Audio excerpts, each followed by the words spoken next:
होते. पहिली पिढी आली आणि पहिली पिढी म्हणजे इंग्रज आल्यानंतरची पहिली पिढी पेशवाई, ब्राह्मण वर्ग तो शिकला आणि सर्व क्षेत्रामध्ये जाऊन सर्व समाजाला स्थान मिळावं या दृष्टीचे प्रयत्न झाले. भारतीय समाजसुधारक महात्मा फुले, सावित्रीबाई फुले, डॉक्टर बाबासाहेब आंबेडकर, वलंदकर बाबा अशी असंख्य मंडळी त्यावेळेस कार्यरत होती पुणे आणि मुंबई परिसरात. त्याच काळामध्ये कोल्हापूरसारख्या संस्थांमध्ये कागदसारख्या एका आणखी छोट्या ह्याच्यातून येऊन आपला पदभार सांभाळल्यानंतर छत्रपती शाहू महाराजांनी ज्या प्रकारे काम उभं केलं ते अवर्णनीयच आहे.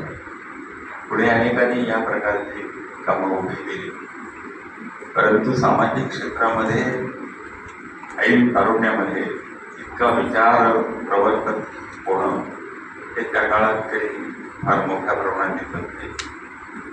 आणि त्यामुळे शाहू महाराजांनी ज्या ज्या प्रकारची कामं केली मी आज म्हणजे 100 वर्षांतरही ती पुन्हा करावी लागतात.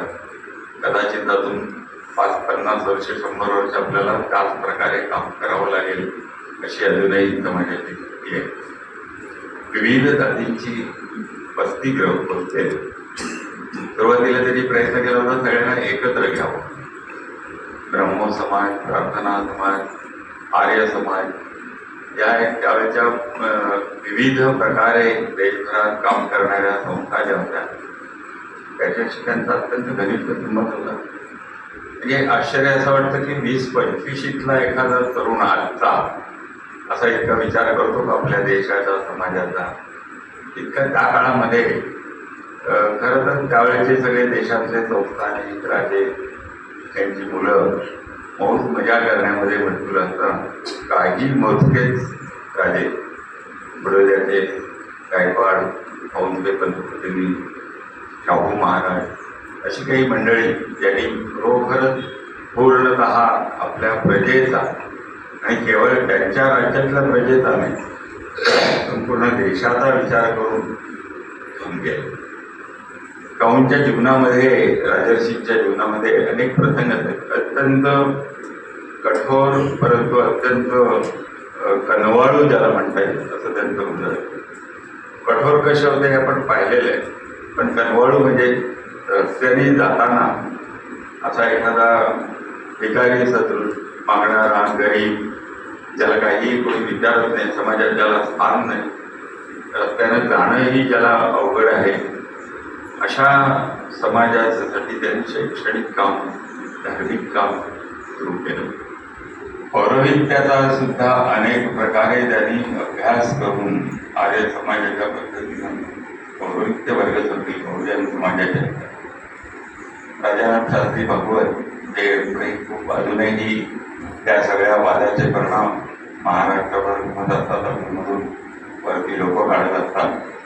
तो जो वाद आहे, राजाराम शास्त्री भागवत छत्रपतींना भेटायला आले आणि पंचगंगेवरती स्नानाला गेले असताना जे उपाध्ये तिथे होते पौरोहित्य, पुरोहित, राजपुरोहित हे मंत्र म्हणत होते. काही छत्रपती हे अभिषिक्त असे राजे असल्यामुळे परंपरेप्रमाणे त्यांचा स्नानाच्या वेळेला, त्यांच्या प्रत्येक कृतीच्या वेळेला मंत्र पठण करून कामाला राहतात. त्याच्यात मंत्र म्हणत असताना राजाराम शास्त्रींनी विचारलं की आपण कुठले मंत्र म्हणतायत. राजाराम शास्त्री आणि छत्रपती शाहू महाराज यांची अत्यंत घनिष्ठ मैत्री आणि विचार प्रवर्तक, म्हणजे मैत्री याचे असतं चहाच्या पेण्या टेबलावरची मैत्री नाही, विचार करून समाज कसा केला पाहिजे, काय दोष आहेत हे काढण्याकरता भाषेपासून सर्व क्षेत्रामध्ये राजाराम शास्त्री भागवत काम करतो. त्यामुळे ते थांबले होते आणि बोलत होते आणि त्या बोलण्यामध्ये उपाध्ये जे होते त्यांनी अत्यंत गर्वाने आणि तुच्छतेने, हा गर्व आणि तुच्छता ही सख्खी भावंड आहे. जो गर्विष्ठ असतो तो सगळ्याकडे तुच्छतेने बोलतो. गर्वाने आणि तुच्छतेने वैदिक मंत्र म्हणत नाही, पुराणोक्त आहे.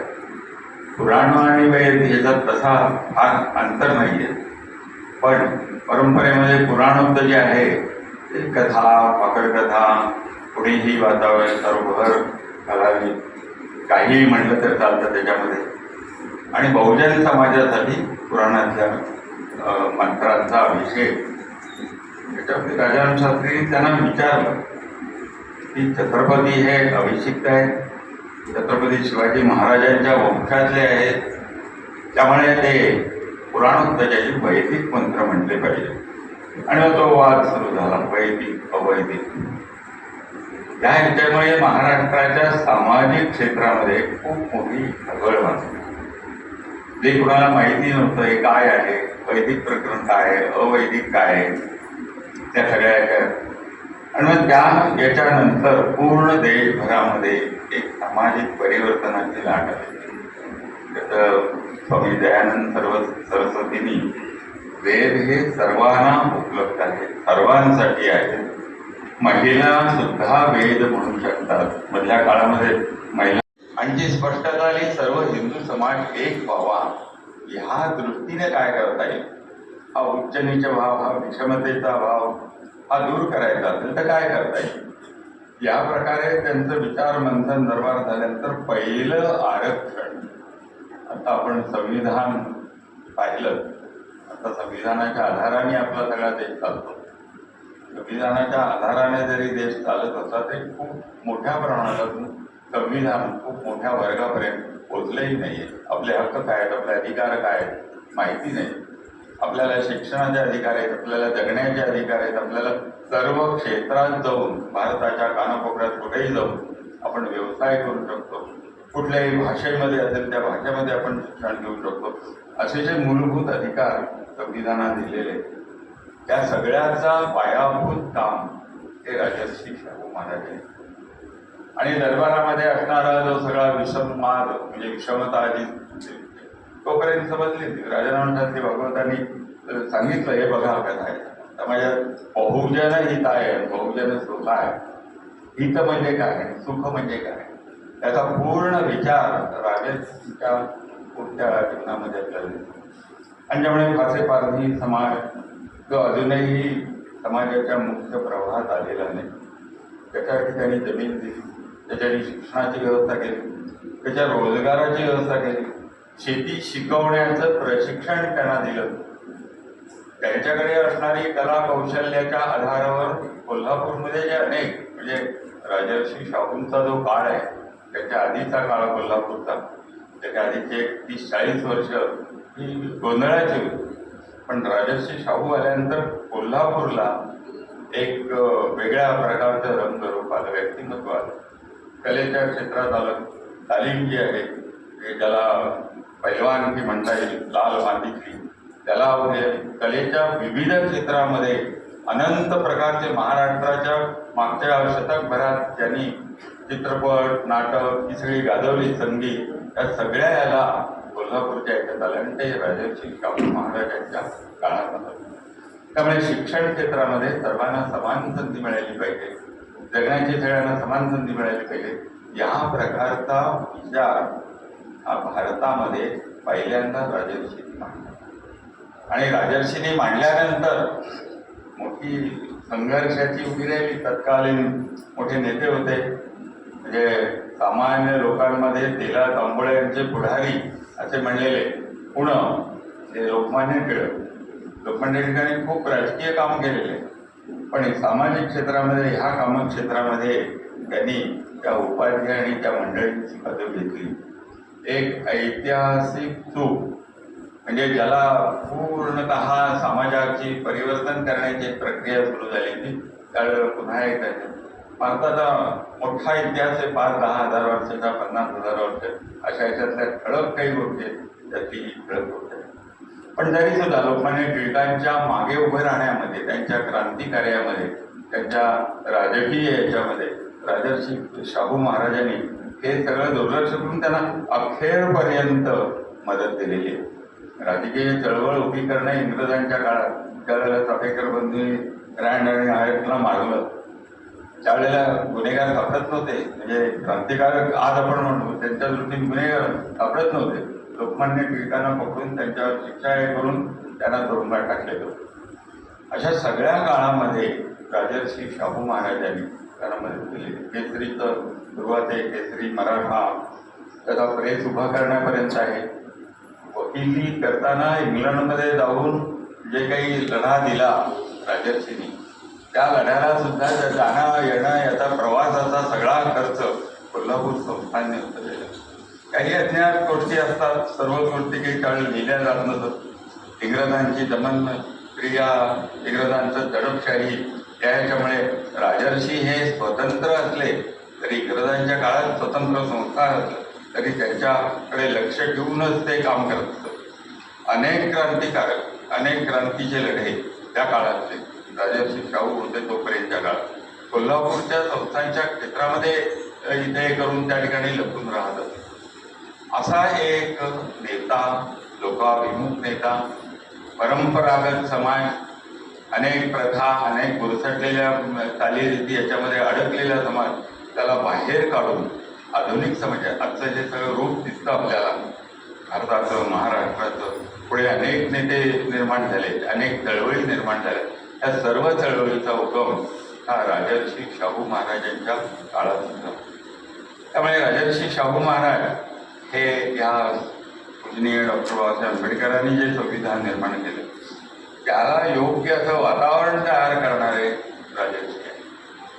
ज्या जाती जमातींना आजही स्वातंत्र्य मिळाल्यानंतर 75च्या काळानंतर सुद्धा ज्यांना अजून न्याय मिळत नाही, लोकशाही पद्धतीने ज्यांना मतदान करता येत नाही, ज्यांना आपला रोजगार निर्माण करण्याची ताकद नाही, अशा स्त्री पुरुष पारधी, कातकरी, वडार असा मोठा समाज आहे की जो अजूनही रस्त्यावर आहे.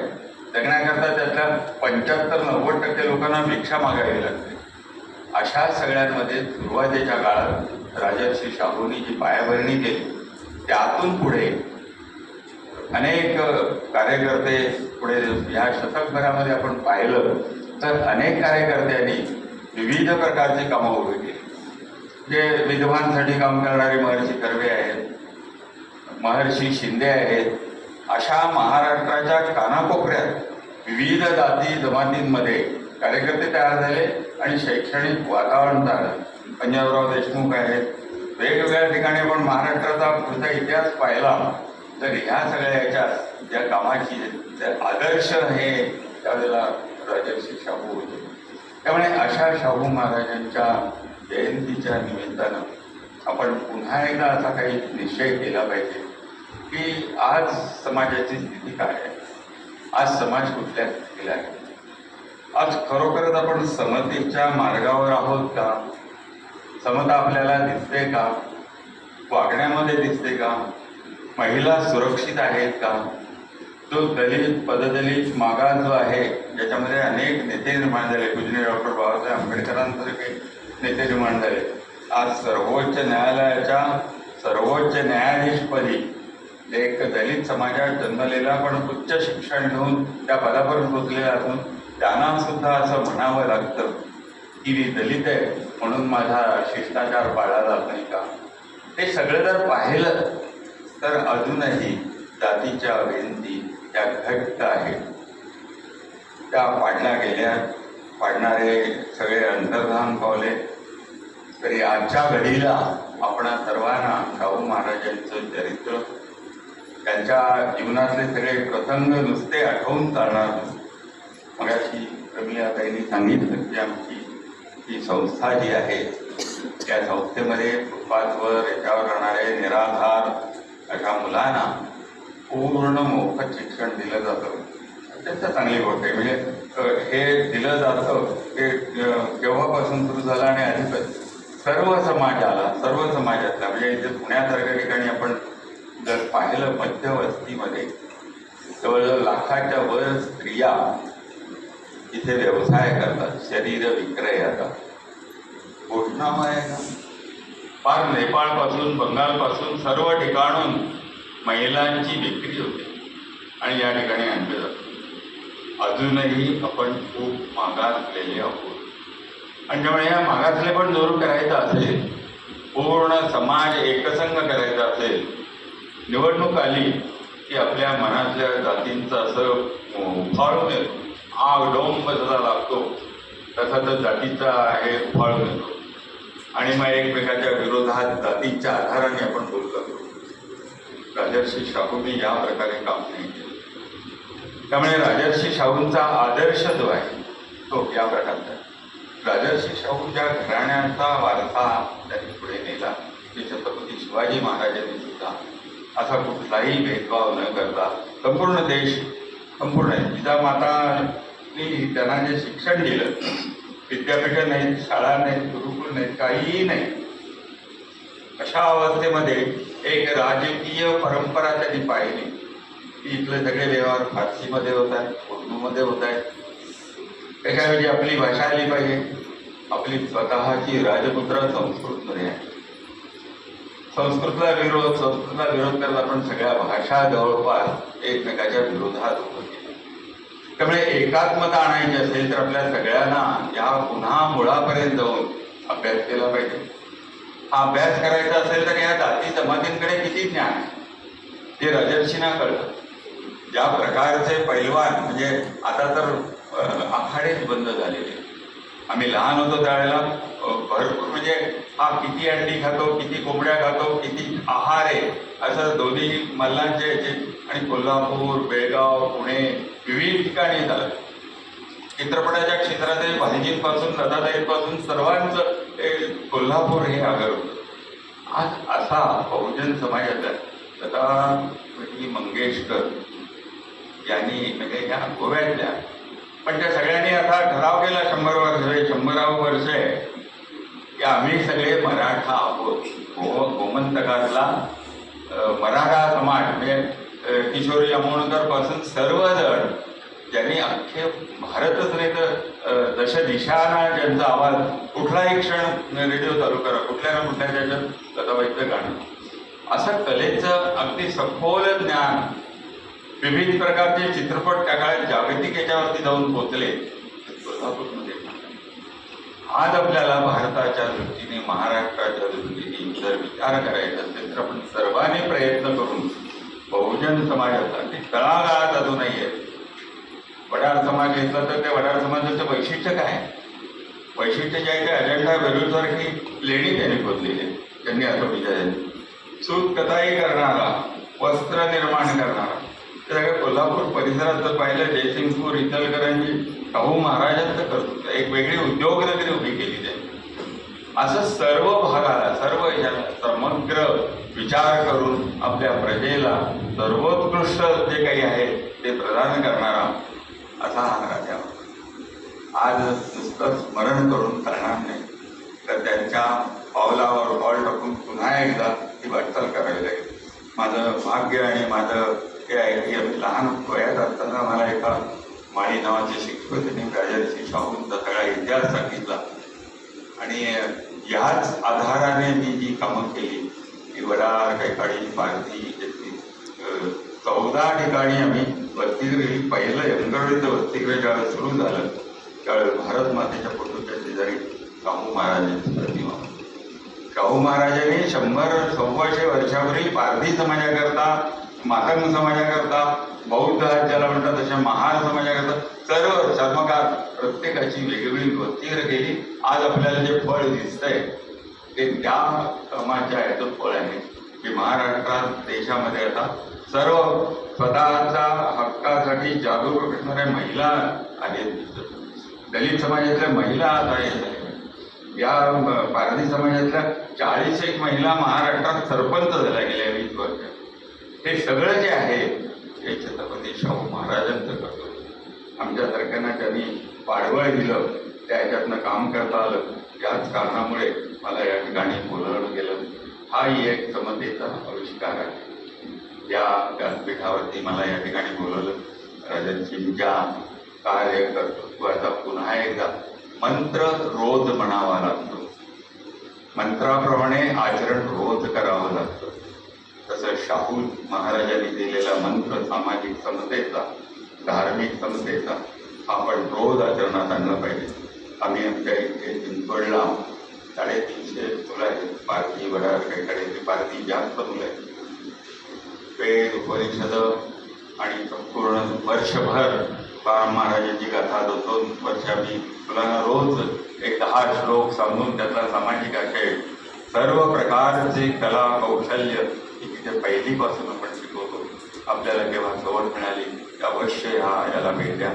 तर श्री शाहू महाराजांच्या स्मृतींना आणि त्यांनी केलेल्या कार्याला वंदन करून माझं बोलणं मी थांबवतो. या ठिकाणी सर्वजण जे आहेत ते